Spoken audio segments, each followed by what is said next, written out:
السلام عليكم. استكمالا لمتابعة تطورات مترو أبو قير في اسكندرية، بنصور معاكم لحظة بلحظة آخر الإنشاءات وآخر الأعمال في المترو. احنا النهاردة في فاكتوريا، وبنلاحظ إن بيتم النهاردة استكمالا لهدم محلات فاكتوريا. دي المرحلة التانية من هدم المحلات. المرة اللي فاتت صورنا كان الهدم لحد فتح الله اللي في فاكتوريا اهو على ايدنا الشمال في الفيديو. لو نلاحظ قصاد فتح الله كان لسه المحلات ما تهددش. دي المرحلة التانية بقى، بدأوا من أول فتح الله هنا ولحد محمد نجيب. هنلاحظ إن كل المحلات حاليا اتهدت.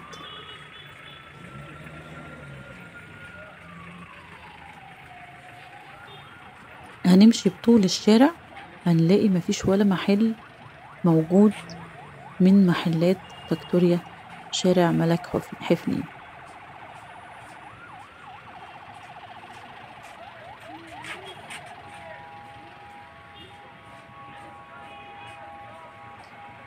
بنلاحظ تواجد المعدات،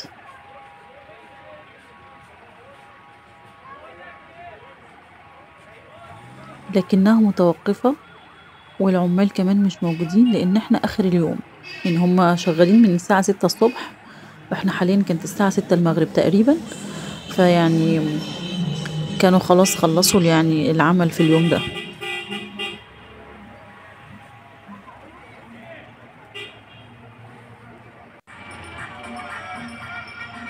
بس اللي بنلاحظه المرة دي في التصوير إن معظم الناس اللي موجودة في المكان تقريبا هم كانوا أصحاب المحلات دي، يعني بيطغى عليهم حالة من الغضب. يعني تقريبا ما كانوش متوقعين أو كانوا يعني متعشمين إن المحلات دي متتهدش، أو كانوا مثلا يعني متعشمين إن خلاص هما هدوا جزء وهيسيبوا الجزء التاني. والله أعلم، لأن طريقتهم والغضب اللي هم فيه بينم إن هم ما كانوش يعني ما كانوش متوقعين إن يعني الهد والهدم ده كله يعني يحصل لحد آخر الشارع. تقريبا كانوا لسه متعشمين يعني إن الهدم ما يطولهمش. الناس طبعا بتشتكي لبعضها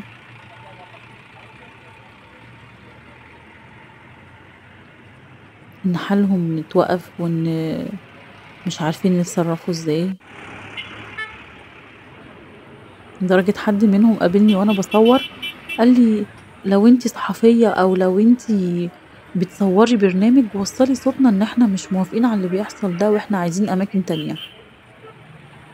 لكن للأسف زي ما قلت لكم المرة اللي فاتت محدش من الدولة وفر لهم اي اماكن تانية. وانا كان رأيي اللي ما زلت عنده ان طالما المحلات دي بتقف في طريق المترو او ان هي يعني مش حلوة في طريق المترو، لأن أنا شايفة إن الأعمدة موجودة والمحلات موجودة. بس برغم كده لو هنهد المحلات يبقى نوفر أماكن تانية، حتى لو أكشاك، مش لازم محلات، حتى لو أكشاك. كان في تجربة للدولة قبل كده إن هي ادت الناس اللي كانوا مخالفين في أماكن حيوية ادتهم أكشاك في أماكن تانية، بس حافظت على تواجدهم وعلى شغلهم. بنشوف الهدد على طول الطريق.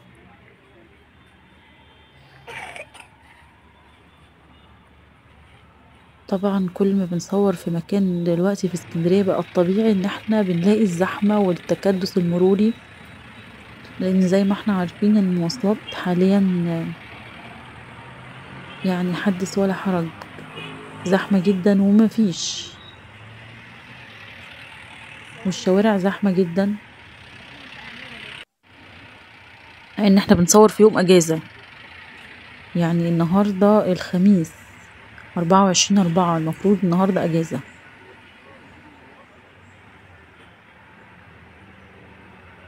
بس زحمة مرورية جامدة جدا. لما طلعنا كمان على طريق البحر بره بعد محمد نجيب برضو زحمة كبيرة جدا في شارع محمد نجيب عند إشارة سيدي بشر.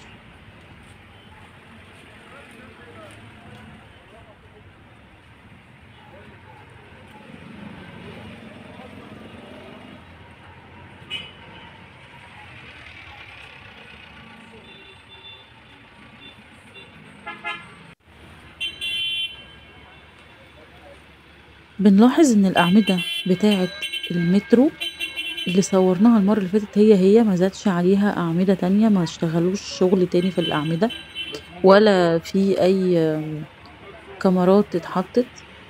تقريبا هم هيخلصوا هدم المحلات الأول وبعدين هيجهزوا الكاميرات ويستكملوا بناء الأعمدة.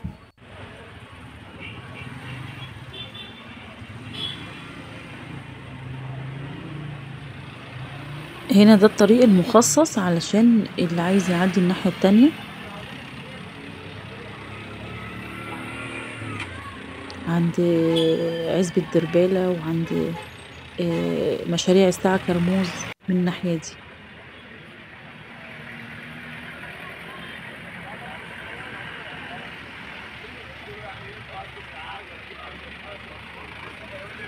المعدات كلها طبعا موجودة، بس زي ما قلنا ان هي متوقفة علشان يوم العمل خلص يعني.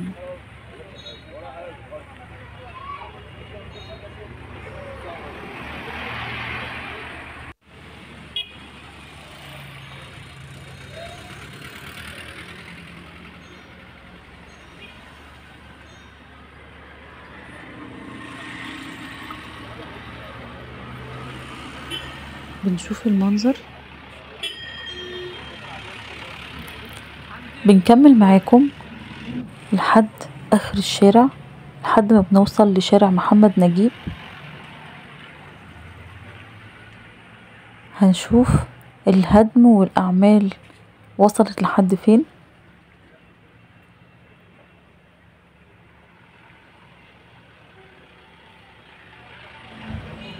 وطبعا جدير بالذكر ان احنا نعرف ان الشقق والمحلات في المكان ده او في المنطقة دي هتعلى قد سعرها 3-4 مرات بعد الانتهاء من اعمال المترو، لان طبعا عمر ما الشقة اللي كانت على قطر ابو قير والمنطقة كانت عاملة ازاي كل الاسكندرانية عارفين، عمرها ما هتكون زي ما بقت مترو والدنيا بقت انضف واحسن. زي ما شفنا كمان في محور المحمودية، قبل المحور الشقق كانت عاملة ازاي وبعد المحور ما اتعمل وخلص والدنيا اتطورت بقت الشقق اسعارها ايه. طبعا المكان بقى انضف وبقى اكثر تطورا، لكن الشقق ولعت فعلا، اسعارها طلعت السما. وده اللي هيحصل في منطقة فاكتوريا، ان اسعار الشقق المحيطة بالمنطقة دي هتعلى جدا.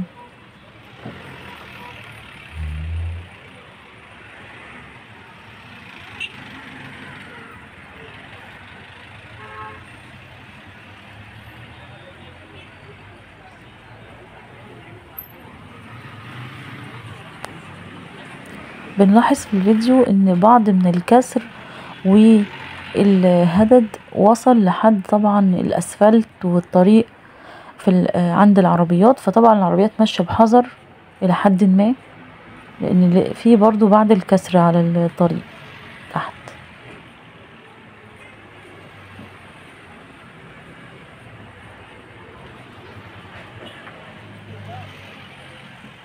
كده نكون وصلنا لحد اخر شارع ملك حفني، والناحية التانية نحود كده على شارع محمد نجيب.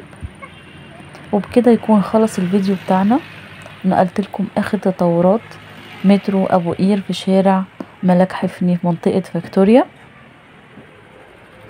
لو مهتمين باخبار اسكندرية واخر التطورات اللي في اسكندرية تابعوا قناتي، اعملوا اشتراك ولايك للفيديو.